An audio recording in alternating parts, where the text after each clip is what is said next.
Hello, everyone. Thank you so much for joining. My name is Ransom Nyema. I'm a fourth year radiography student and also a medical writer and also a YouTuber as well. So today I have an amazing guest speaker all the way from the UK. Her name is Dr. Stacey. I don't need to introduce her. She will be the one to introduce herself. So Stacey, sorry, could you introduce yourself to the audience? Yeah, sure. Thank you, Ransom, and thank you for having me on. I'm Dr. Stacey Bryan. I work as a consultant gynecology oncologist, essentially a gynecology cancer surgeon in the UK, in London. I've been a consultant for a year now, but in my specialty of obstetrics and gynecology for about 12 years.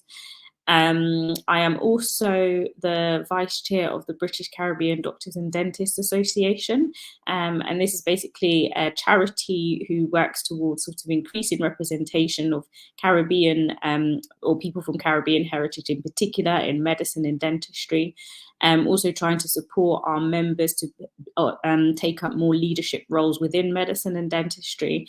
And also we do a lot of health promotion to the community about how to improve their health, but also prevent ill health, as well as empowering them to take charge of their health and bridge the gap between our community and healthcare professionals.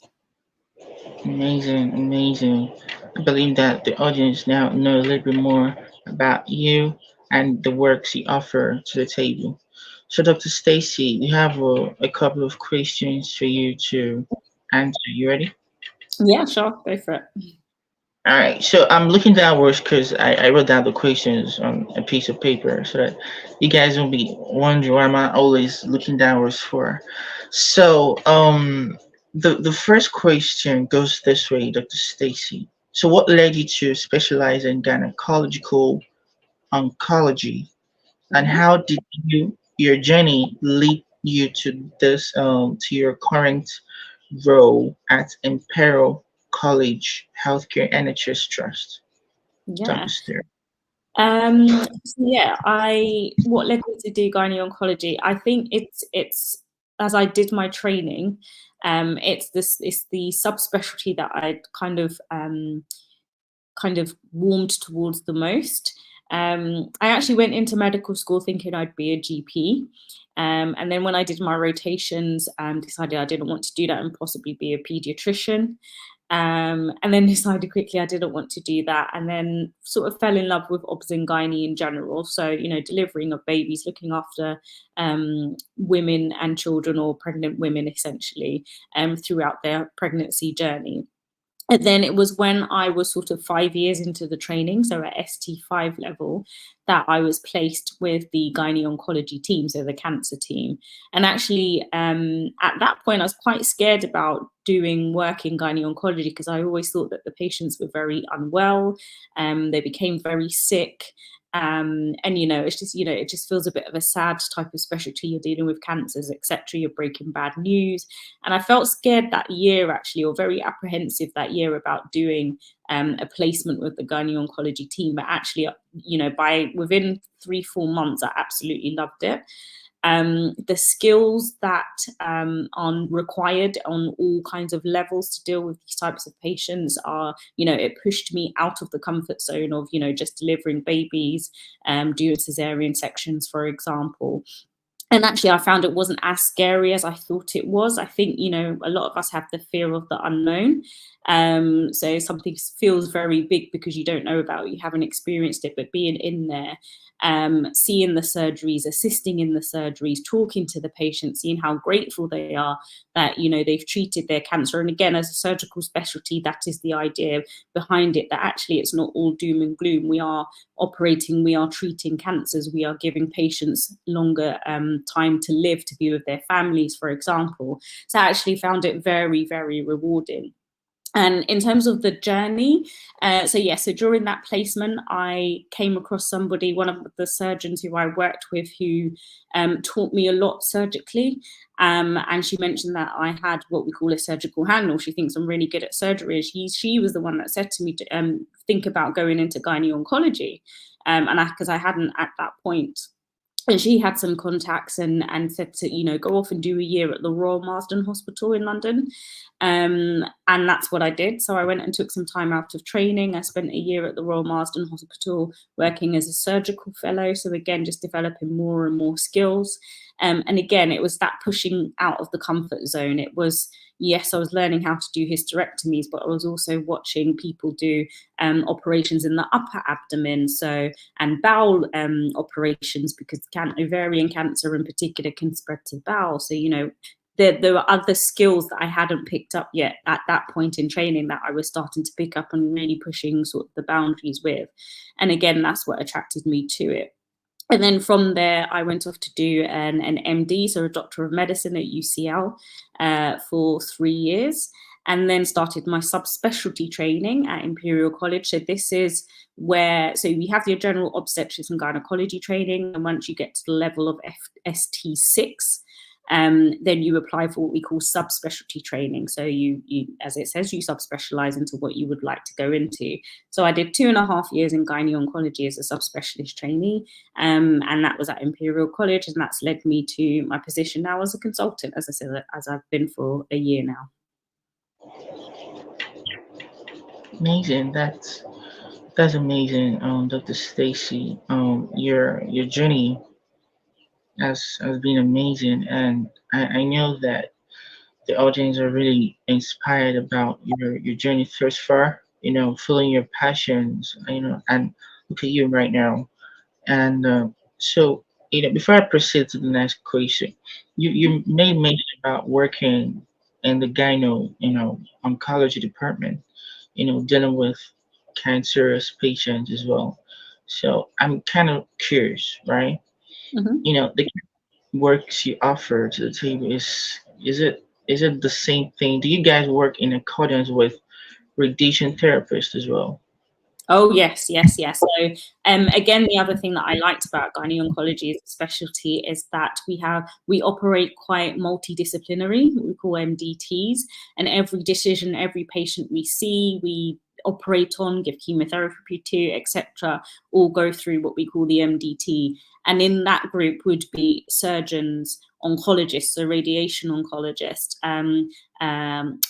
clinical medical oncologists, so those who administer the chemotherapy, for example, pathologists, because of course they need to tell us what type of cancer is this and what treatment is needed, and as well, of course, radiologists who could tell us about the scans and where the cancer is, and is it possible to operate on these patients or not, or is it better that they have chemotherapy? So yeah, absolutely right. And mentioning that, as I said, it's one of the plus points or the positive points that I found, in particular in gynaecology, that there's such a big network of the multidisciplinary team that's involved in the management of each and every patient.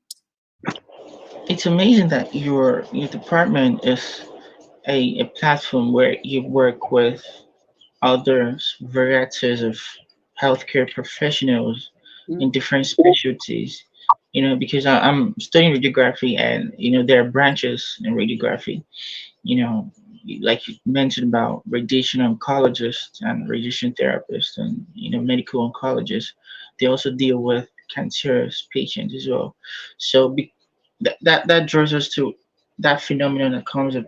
I always come across all hands on deck. You know, once you come across a cancerous patient, if you know the medical oncologist, you and other medical personnel in the room, you know that procedure is gonna go smoothly because it's all hands on deck. You know, because it's gonna be a smooth running event because because I when I was doing my clinical rotation, I came across a procedure where we needed more hands on deck. We had to put calls and bring on people to come do one or two things to ease off the procedure, and in just a few minutes the procedures were done. And so I'm wishing you all the best in your practices, and I know that your patients are really happy to have you treat them and other specialties as well. So Thank that you. brings me to the next question for you. Welcome.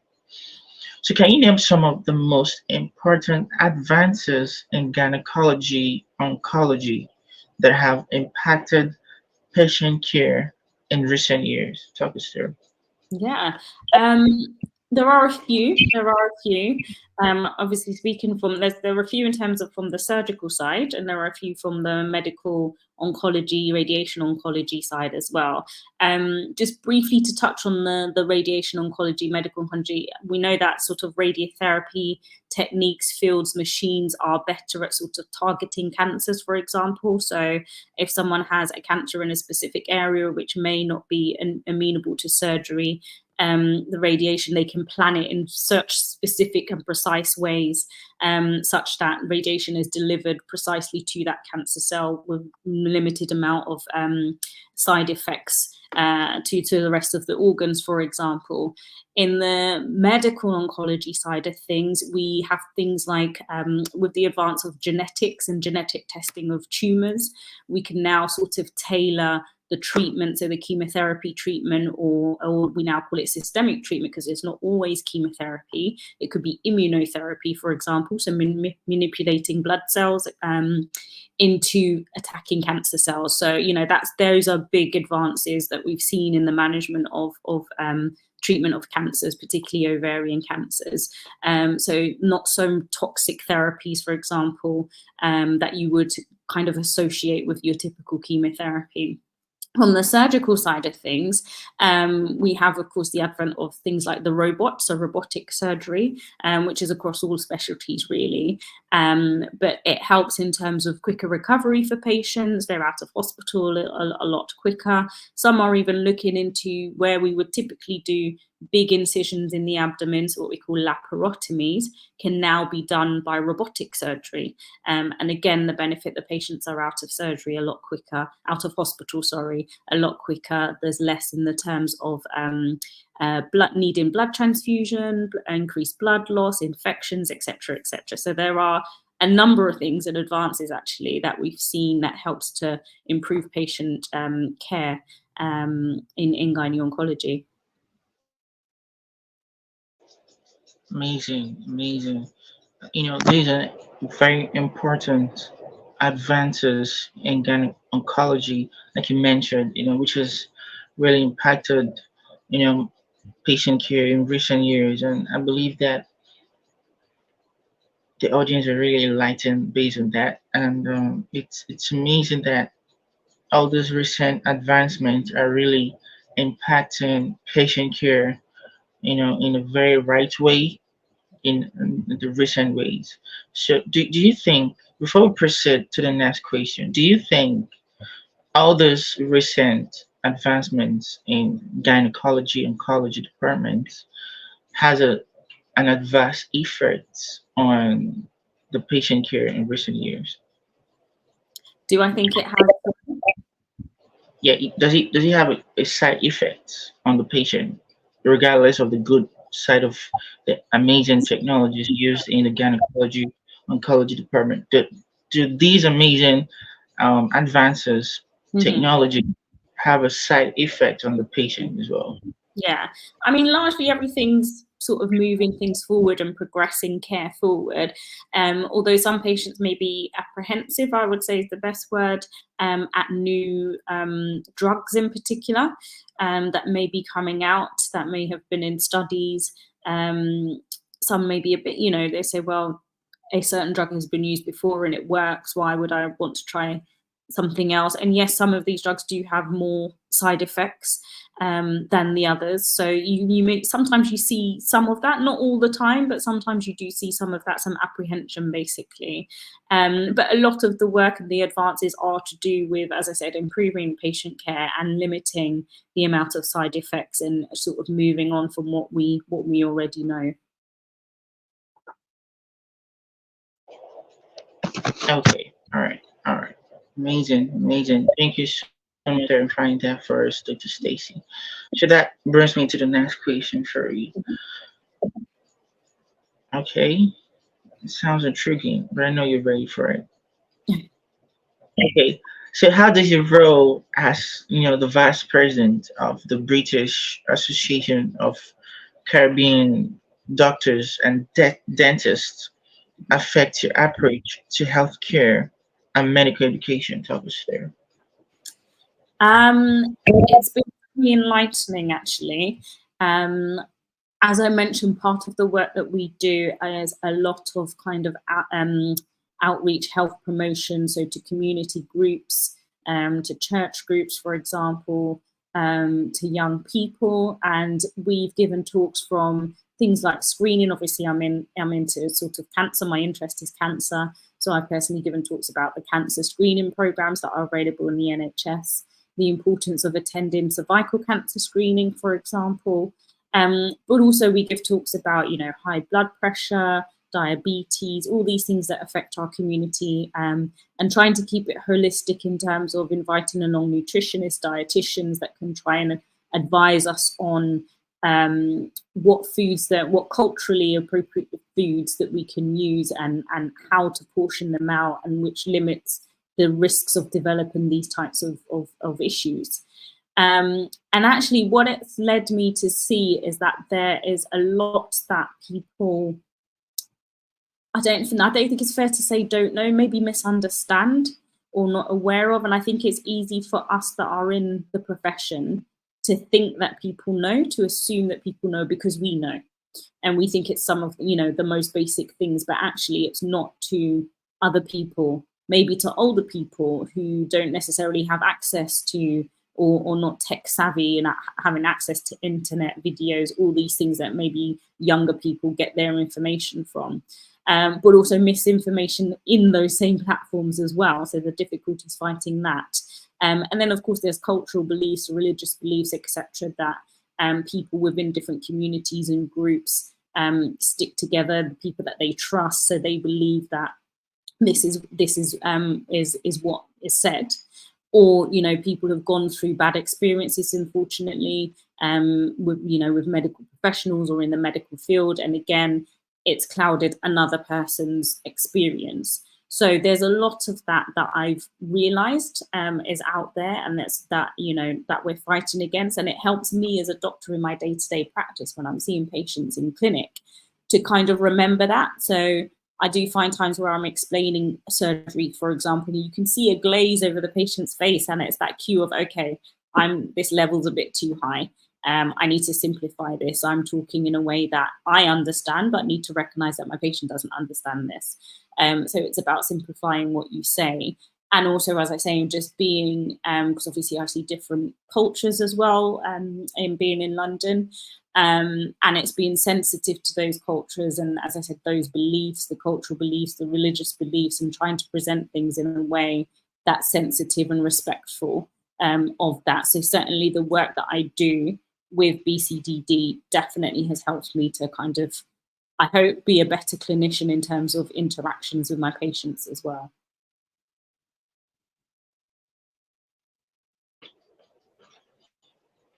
Dr. Stacey, it's an amazing role you're handling right there, because I love the last part you mentioned about helping you to, grow your interaction, your communication skills with the patient, which is the most important thing to have as, a medical practitioner, to have a very good communication skills towards your, your patients. And so tell me,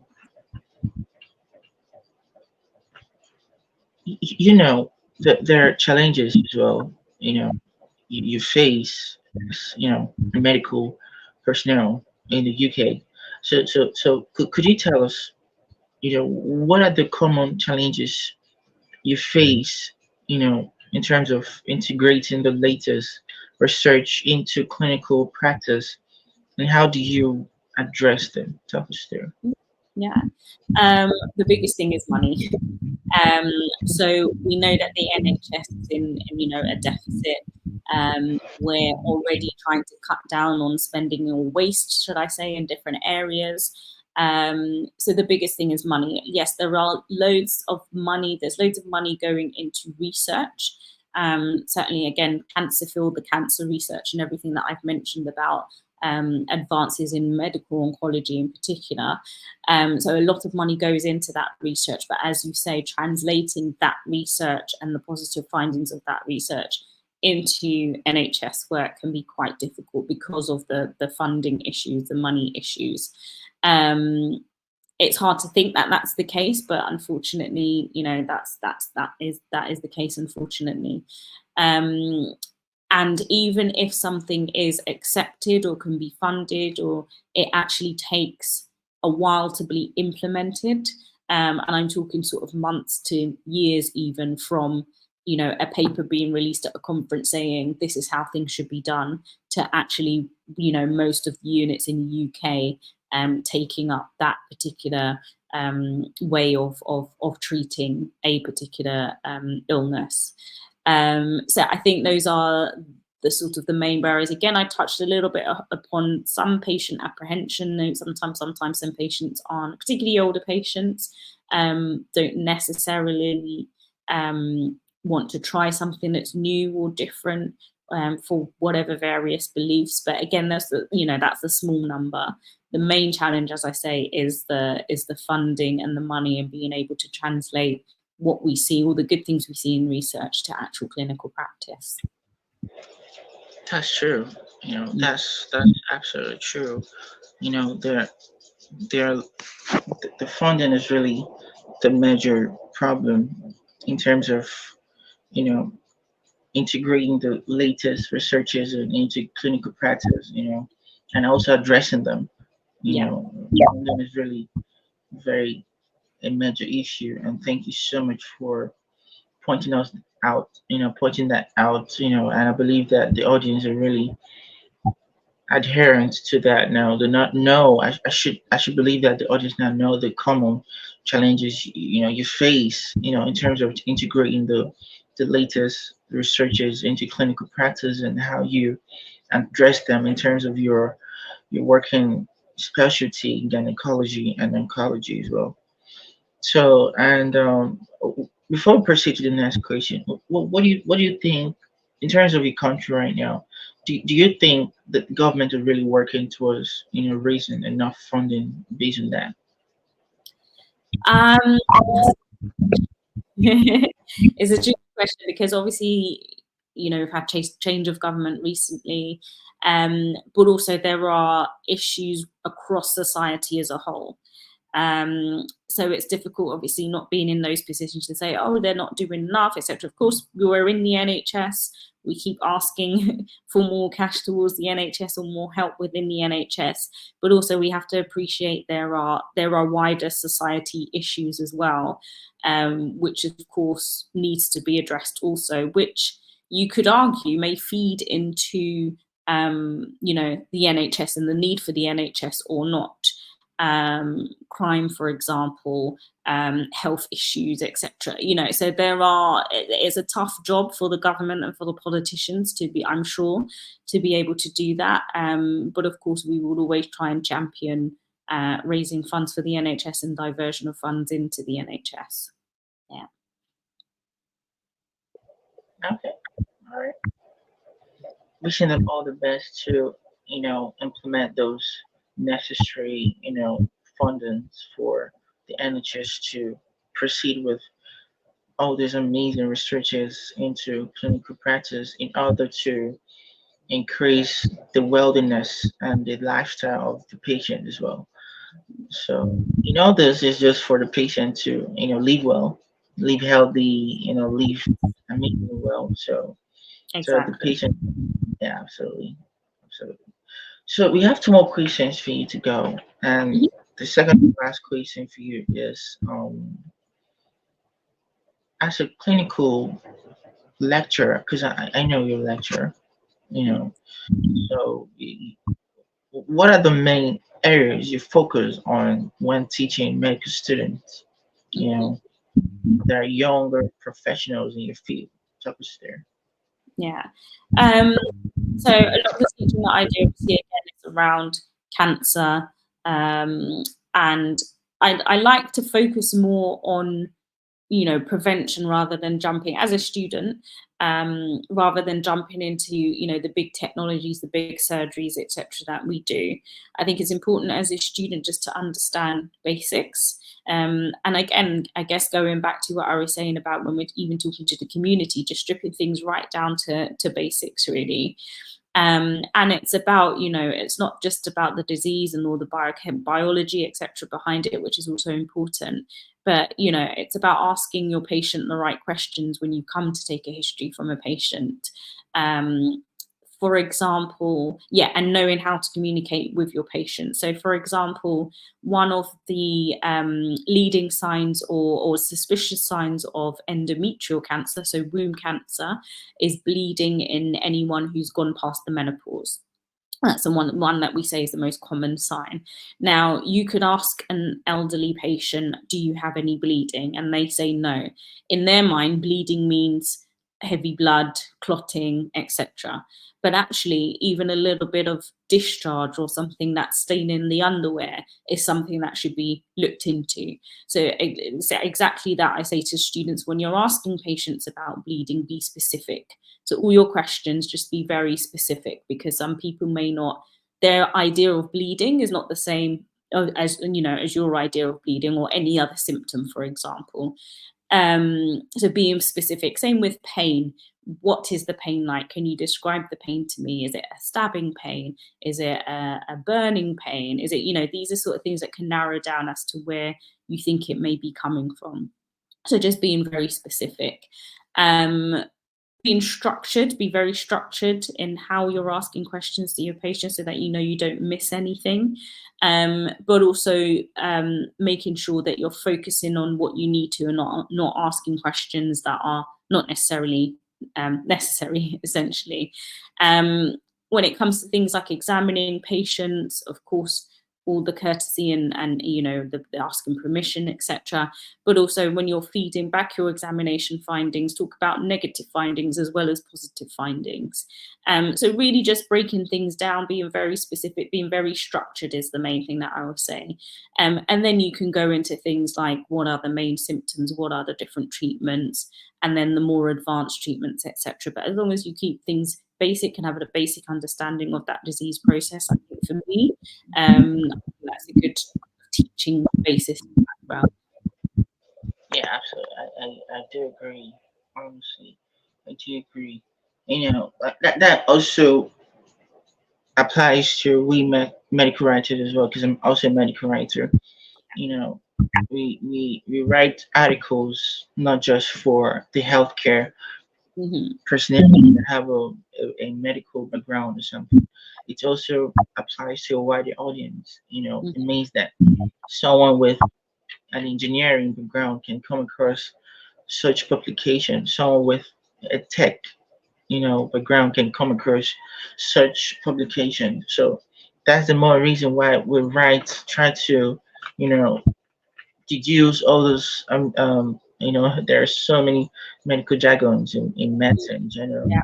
So we as medical writers we try to deduce it, break it down to easily understandable, terms for a wider audience, so that if we're writing to a wider audience, we know that we can write it to them. So if you're writing to a healthcare background personnel, we can write it with the medical jargon because they understand what that means, right? But Mm-hmm. the other way around, they don't really understand, Yeah, that phenomenon. So that's why we break it down, and that also applies to what you just said about the kind of exactly. bleeding and about for the patient. They don't really understand all this thing. So Mm-hmm. when you break it down for them to, comprehend. So thank you so much for talking us through about you being a clinical, lecturer and how you try to inculcate all this amazing, strategy and into the med students in the field, which is an amazing thing you're doing.